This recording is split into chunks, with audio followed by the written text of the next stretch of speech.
Well, hi everybody. I'm on the Bemis Mountain, second peak. Doesn't seem that high, but I came down from a low valley, climbed 1,500 feet to get up here. Uh, Today, well, it looks like it's supposed to thunder pretty soon. Thunderstorm's coming in. I've got 1.3 miles to get to the shelter. Today was one of those days where the saying "embrace the suck," which is one of the sayings we live by, really came into play. This morning, uh, had a little bit of dampness on my sleeping bag at the foot because I pitched my tent on another tent platform, and this one was kind of falling apart, to tell you the truth, and I didn't realize that my tent poles sunk actually into between the wooden slats, and they weren't as high as they should have been. And my tent has to be pitched at the right height in order for the bathtub floor to protect me from the rain. And a little bit splashed in on one end.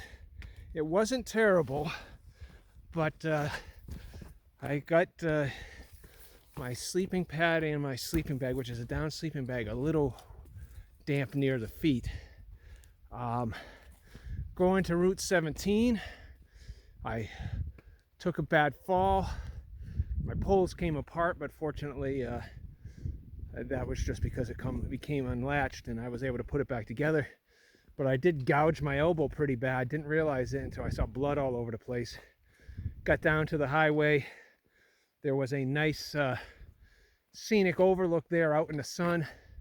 So I washed out the wound in my elbow, put some triple antibiotic on it, slapped some band-aids on it, and one of the other hikers that I'd kind of been near had somebody meet him with some what we call trail magic. So I got a little bit of extra, a bunch extra calories from her, some fruit, some candy, some soda, the stuff that I normally don't eat, but you really need it out here. And that helped me get going. Yesterday I did a real long day. Today I intentionally delayed leaving camp for several reasons. One, so I wouldn't be tempted to make it a long day today. It's just a 9-mile day to get to the shelter. Also, by letting the other person who had the other half of the platform, it was a double wide platform, by having her leave first, there was a dry spot because it rained all night. There was a dry spot under where her tent was, and I was able to use that dry spot, to put my equipment so it wouldn't get any wetter than it already was. So I got down to the overlook there on Route 17, where I bandaged up my arm.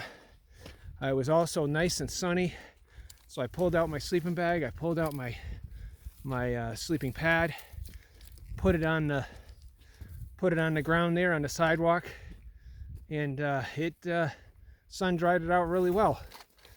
On the way there, I came across half of a rabbit. I don't know if it was alive or dead because I never found the other half. So a fox got it or an owl got it.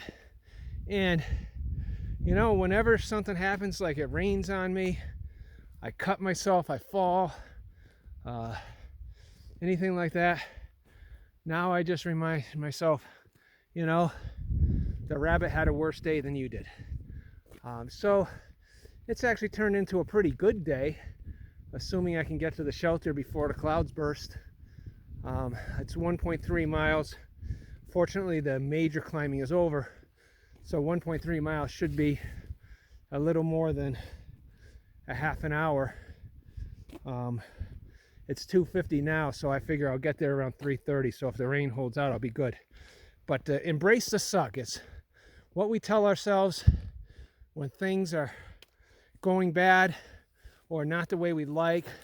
It's cold on top of a mountaintop, or it's windy, or equipment gets wet, something just doesn't go right. Hey, if you can't deal with that, I guess you're not going to really enjoy being out here.